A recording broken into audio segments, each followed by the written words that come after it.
दूसरा अध्याय। वो शंकर भगवान की जय। श्री ब्रह्मा जी बोले, नारद जी, हम पिता पुत्रों में संध्या पर बुरी तरह से मोहित देखकर सत्य और धर्म बड़े घबराए, और वह धर्म रक्षक भगवान श्री सदाशिव मुझे देखकर हंसे और मुझको लज्जित करते हुए बोले, हे ब्राह्मण, तुम्हें अपनी पुत्री को देखकर काम कैसे प्रकट हो गया?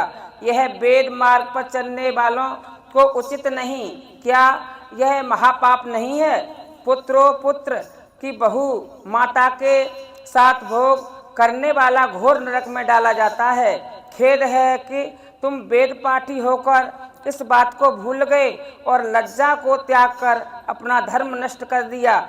मैंने और भी बहुत से कामी पुरुष देखे हैं, मगर तुम तो सबसे बढ़कर हो गए। तुम्हारे वेद पाठी और ज्ञानी होने पर 1000 बार धिक्कार है। नारद जी, मुझे इस प्रकार धिक्कारने के पश्चात शंकर भगवान मेरे पुत्रों की ओर आकृष्ट हुए और बोले, अरे तुम जैसे एकांत योगियों का चित्त कैसे मलिन हो गया? हाँ, जिसके चित्त को स्त्रियां हर लेती हों, उससे भला संत संग की आशा कैसे की जा सकती है? हे वेद पाठी धर्म यज्ञ ऋषियों, तुम इस प्रकार कामी पुरुष तो सदा धिक्कारने योग्य ही होते हैं। खेद है कि ब्रह्मा के पुत्र होकर तुमने इस प्रकार के बुरे काम को अपनाया। तुम लोगों को बार बार धिक्कार है। नारद जी, भगवान शंकर के उन शब्दों से मेरा बड़ा बुरा हाल हुआ। मारे भय और लज्जा के मारे मेरे शरीर से पसीना चूने लगा। मैंने जो विकार उत्पन्न हुआ था वह भगवान शंकर की बातों में जाता रहा। मेरे शरीर से पसीना चूआ, उससे 64,000 अग्निस्तोता पितृगण उत्पन्न हो गए। 86,000 वैश्य पितृ हुए। दक्ष के शरीर से जो पसीना गिरा, उसको एक सुंदर कामिनी उत्पन्न हुई, जिसको आज संसार रति के नाम से जानता है। उसको देखकर क्रतु आदि की खैलित भी हो गया। उससे जो वीर भूमि पर गिरा, उससे अन्य पितरों की उत्पत्ति हुई। इतने में भगवान शंकर जी अंतर ध्यान हो गए और मैंने क्रोध भरी दृष्टि से देखा और उनको शाप देना चाहा। मुझे शाप देने के लिए तैयार देखकर सारे पितरों ने मुझे समझाया और शाप देने से रोका, परंतु मारे क्रोध के मेरा बुरा हाल था। मैंने उनसे कहा, मूर्ख, तूने अपने पिता के साथ ही बुरा ही बर्ताव किया, अतः जैसे तूने किया वैसे ही तू भोगेगा। तूने शंकर जी के सामने मुझे लज्जित किया है, अतः मैं तुमको श्राप देता हूँ कि तू कामदेव के बाणों से भस्म हो, तभी मुझे सुख मिलेगा। यह सुनकर कामदेव बुरी तरह कांपने लगा, सारा गर्भ चूर चूर हो गया और वह हाथ जोड़कर कहने लगा, भगवान, आप तो न्याय का अनुसरण करने वाले हैं, फिर आप अपने मुझे शाप क्यों दे दिया है? आपने कहा था कि ब्रह्मा जी, श्री विष्णु और शंकर जी सभी तुम्हारे बस में होंगे। जो कुछ आपने कहा था मैंने तो उसकी परीक्षा करने के लिए किया था।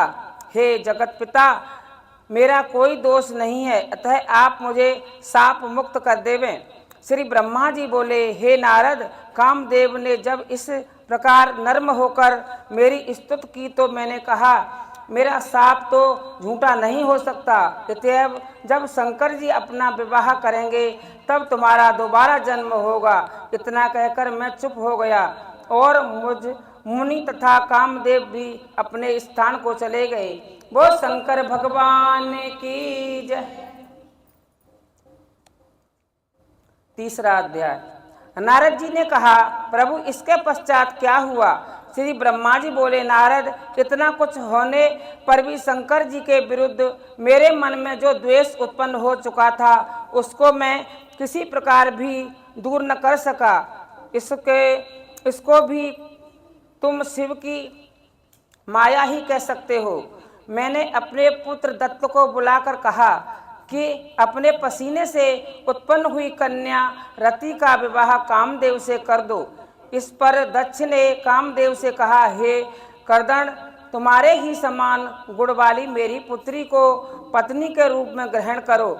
यह कह दक्ष ने अपनी रति नामक सुंदर कन्या का विवाह कामदेव के साथ कर दिया।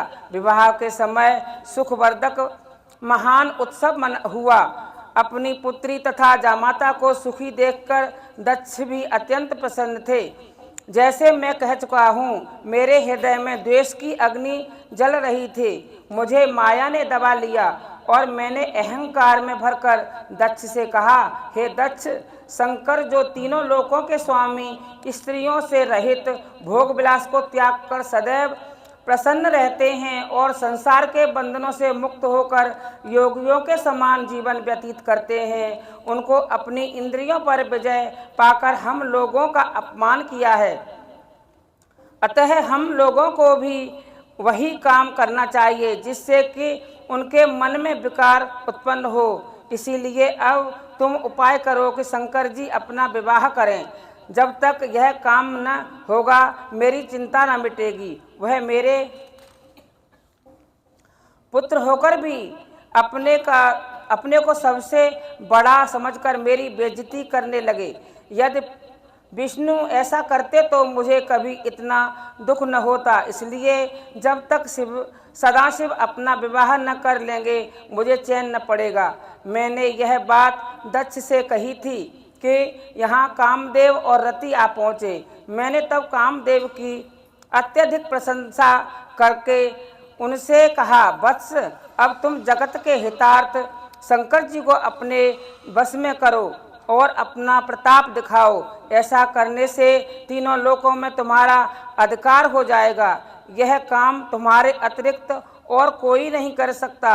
इसमें लाभ ही लाभ है। ऐसा करने से तुम्हारा मन शांत भी हो जाएगा और स्त्री में अनुराग होने से शंकर जी तुम्हें वर भी देंगे। कामदेव बोला, प्रभु, आपका कहना सिर आंखों पर है, परंतु शंकर जी को मोहित करने के लिए स्त्री कहाँ से आएगी?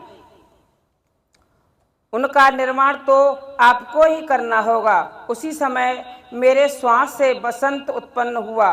उसके उत्पन्न होने से साथ ही मंद मंद शीतल चलने लगी, चिड़ियाँ चहचहाने लगीं, कोकिला व भंवरे 7 स्वरों में गाने लगे। सारस तथा हंस नदियों के तट पर घूमने लगे। भंवरे फूलों पर गुंजारने लगे। बसंत की रूप राशि का क्या कहना। पुष्पत कांति पुष्पत्राम रसे नेत्र संध्या के उचित चंद्रखंड सा मुख और सुंदर नारी का मैंने कामदेव से कहा, कामदेव, इस मनुष्य का नाम बसंत है। यह लोगों को रजित करने वाला है।